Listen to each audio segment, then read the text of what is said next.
All right, now pleased to be joined by none other than Jason Hart, G League Ignite head coach. And Jason, we got to start with a guy that you've been telling me about for a couple of years now, Scoot Henderson.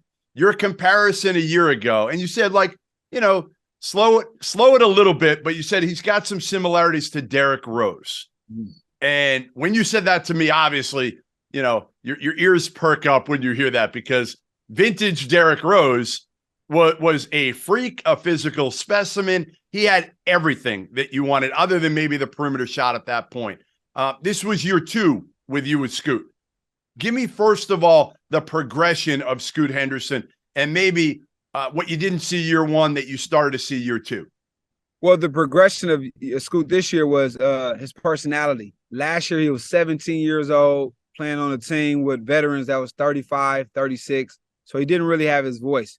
Coming back this year with the fanfare and the hype, he became the leader. He grew into our leader, and that's where he started to be more vocal. And it was a good thing to see because he'd embraced the leadership role, but also he took a step in, how to run a team, how to control a team, and that was a huge step for him in his progress. And you got to have that as a point guard. Better than anybody, right? I mean, that's probably an area that you tried to help him out more than anything because you had been through that. Emotionally, he has to learn how to control the team's temperature. If we're going to be fast, play fast, slow. And so that's something that he needed to work on. And, wherever he get drafted, Jeff, he's going to have the ball from day one. So he had to develop those leadership skills more than anything else. So for people, we'll give people a little bit more of a background on him. Came in from Georgia, Marietta, Georgia, a year ago. Big, strong, 6'2", 200, 6'3", 200. Yep. I mean, again, built like Derrick Rose a little bit. Mm-hmm. And go ahead, describe his game for people that haven't seen him yet. So Scoot Henderson is an elite athletic guard with a strong build, very good body, sturdy. He has a jet-like speed, so meaning he goes from 0 to 50 and like that. He has really good vision, good pops on his passes, can explode to the rim. A good open three-point shooter. Next, he's going to have to become an even better open three-point shooter. He has really good mid-range off the dribble, and he attacks the rim. And then he's a joy to play with. He cheers for his teammates. Yeah, he cheers for his teammates. He always giving praise to his teammates, and that's something that leaders must do in order for you to kind of control the room. In terms of his athleticism, is it elite NBA athleticism? How would you, again, we always say great athlete, freak athlete. What level of athlete are we going to see with this kid at the next level? Oh, well, you got to put him up there, a freak athlete, with the stuff he can do, the pop that he has. It's freak because he's super fast and he's explosive. And so when you put those two together, that makes him a freak athlete for sure. The biggest weakness that everybody talks about with him. Well, actually, I think there might be two that I've heard. One is a perimeter shot, being consistent on that three-point shot. I think he shot about, I don't know, the 2 years, somewhere around 27% from three over these last 2 years. Did it get better? Did you try to change anything with it from year 1 to 2? His shot got a lot better. So the thing about his three-point shooting is that he never got three-pointers where they was passing to him. So, Jeff, the team is Scoot's young, the dude on next to him on the wing is young, and he's young. And so he was our creator, and so he didn't get a lot of open threes. So if he passed to, Anthony Davis and go spot up in the corner, it'd be better, right? Because he's getting somebody assistant to him. And so his form is good. Everything is good. It's just reps. And again, when you're 17 and 18, you're adjusting to that three-point line. It's deep. Yeah. And so that's one part he got to get better at. But it's for all young point guards coming into the league. Tony Parker, who was my teammate as a rookie, John Morant, Derrick Rose, Russell Westbrook, all these guys got to get better at that. Steph was a shooter, but these guys are the freak athletes. So it's two different mix.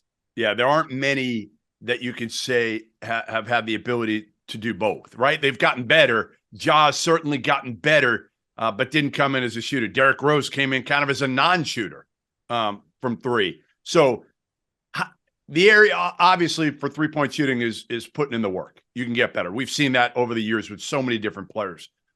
what is Scoot Henderson's work ethic? And is that something you've been on him over the last 2 years? Because some of these kids come in, they're so athletic, they're so physically gifted that they haven't had to work that hard. Yeah, Jeff, I didn't have to do anything as far as his work ethic. For those that know him, his parents, they have their own gym back in Atlanta. Yeah. And so he's a 7 a.m. practice start at 10. He's always in here before us and he stays after. So everybody who knows him, his parents did a great job. He came with a work ethic. His work ethic is sick. A lot of times we used to have to tell him as a staff, you can't do that today because we play tomorrow and the next day. So he has an insane work ethic, and that's why the NBA is so high on him, because he's a self-motivator. He's a self-starter, and they'll see when they get him how his work ethic is for sure. Our partner for today's episode is Athletic Greens. I started taking AG1 during the college basketball season, and I loved the impact that it had on my energy levels. I'm a big coffee in the morning guy, but by the time that the afternoon would hit, I needed another boost. AG1 helped me tremendously, especially on those days when I didn't want to get up off the couch and go hit the gym. Their tagline is AG1 is comprehensive health and the power of habit in one. And man, that could not be more true. It's nearly impossible to eat and drink in a healthy manner in the month of February and the month of March when you are in my business. And AG1 was exactly the supplement that I needed to improve my gut health and cover my nutritional basis for the day. I've continued that into April. I've continued that into May, and I'm going to continue that the rest of the summer. All I have to do is mix a scoop of AG1 with some water, or maybe add it into a smoothie, and I'm ready to go. Do it after lunch, and you'll be ready to go for the rest of the day. If a comprehensive solution is what you need from your supplement routine, then Athletic Greens is giving you a free 1-year supply of vitamin D and 5 free travel packs with your first purchase. Go to athleticgreens.com/field68. That's field68, FIELD, the number 6, the number 8, and you can get yours now. So check it out and help support this show. Thanks.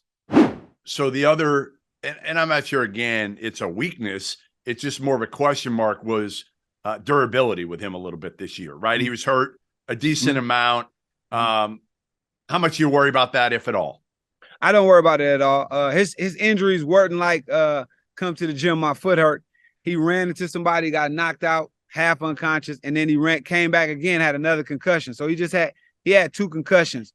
Structurally, ankle injuries, hamstrings, it was none of that. It was 2 concussions. And in today's game, not 30 years ago, when you have a concussion, you got 10 days automatic, and then your symptoms got to go down. So that concussion, the first one took a while just for his brain to kind of, or him to get back, clear. Yeah. So but his injuries wasn't nothing that he could have controlled. It was just running into an elbow and unfortunate incident. So the biggest question I think we're going to have going into this draft, obviously we know Victor's going number 1. Mm-hmm. Who goes 2, right? That's going to be the biggest discussion we have coming into this thing. And I love Brandon Miller. I'll admit, I love him. I saw him early in the season in Portland, had a chance to sit down with him for a while. I just think he's kind of the prototypical what the NBA wants right now, which is a multi-dimensional forward. Now, they also want point guards because you can't win without those dudes either. You've seen Brandon Miller play, I'm sure, a bunch on TV, probably live, if I'm guessing, in AAU. Where do you stand in terms of who should go number 2? I guess state your case for Scoot. Well, for me, man, personally, and Scoot's family and Scoot's with it, you want to go to the best place for you. So if De'Aaron Fox would have won 3, he wouldn't be De'Aaron Fox today. So like Scoot understands 1, 2, 3, 4. You just want to go to the best spot to where you can develop. So if Brandon Miller go 3 and Scoot go 2, or they flip it, it's just for the best spot for both of their talents. So it can be a good thing. Just think about Tyrese Maxey. He won 20-something. Had he won 15, he wouldn't be about to get the max. Yep. So it has to be the best spot for both individuals, and I hope they go to the best spot for both of them because they're both elite talents, and we recruited Brandon Miller hard. We had him for an official visit last year as well. So kudos to both of those very talented kids, but my dream is for both to go to 2 programs that need them. Yeah. And not just taking the best available player. Hope they get drafted like football. Football takes you when they need you, not to stock talent. Yeah, you're right. I mean, basketball generally doesn't look at that. They look at best player available, which sometimes can hurt some of these kids because they're not in the best situations for them to necessarily develop or learn. I mean, that's the other thing. Scoot still young, right? I mean, you want him with maybe a veteran point guard who can help bring him along, because this is not a kid who's played multiple years in college. And I know there's obviously some advantages to G League Ignite, but there's some disadvantages maybe socially, where they're not around like you were in college, college kids and everything like that. So hopefully he does go to the right spot. Give me your favorite or a story that would kind of sum up Scoot a little bit, and whether it's his personality, whether it's something on the court that blew you away. It can be anything. Well, just his personality, man, the warm, he's a Southerner, so he's a warm, yes, sir, no, sir. But my thing was, before the season was over with, everybody got 6 boxes a piece of Puma gear. Every player, every coach, trainer. And it just goes to show that his selflessness and him wanting to share, what he have with other people. And I thought that was indicative of who he is as a person, and the man who he's going to become. He's just a genuine soul, and I guarantee you, in 3 years, when we revisit this conversation, that next locker room will be saying the same thing. What are realistic expectations for him? I mean, again, it sounds like physically you don't have to worry about him. Yeah. He's physically going to be able to come in and make an impact and not be overwhelmed by other players at his position. It sounds like emotionally you don't worry about him. You're going to worry about, obviously, a young kid coming to the NBA. Let's face it, you're worried about every one of those.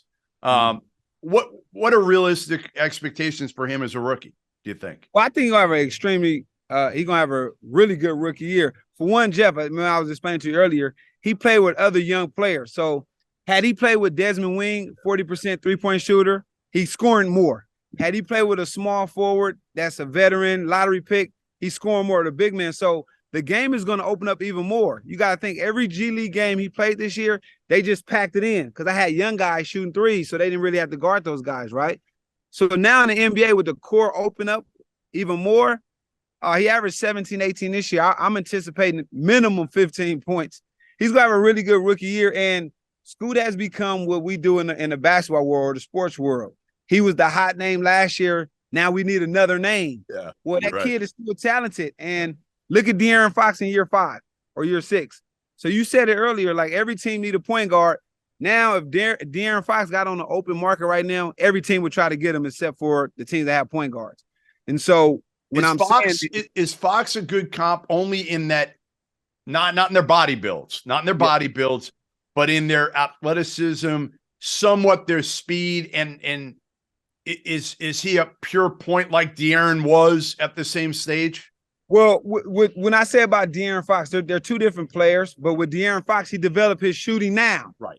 At 25. Yep. He got drafted at 19. So now is when you need it. Team to the playoffs, you need it. Scoot rebounds more. He's a triple-double threat. You know what I mean? Like, so he got a little JC Kidd in him too, because he rebounds, he's big, and he likes to pass. And so, but De'Aaron Fox, the comp is the shooting got better age 23, 24, 25. And so that's an elite locker room guy, De'Aaron Fox as well. Elite. And so now it was Trey talk about De'Aaron Fox's name 2 years ago or last year. That's ceased. That's no more. Yeah. And so I think with Scoot and De'Aaron Fox having that much success in the playoffs, and you see the Ja Morants, every team need one in the front. You need a head of the snake. Yeah. Although every player on the team is important, Scoots will be fine, because point guards win you championships for sure.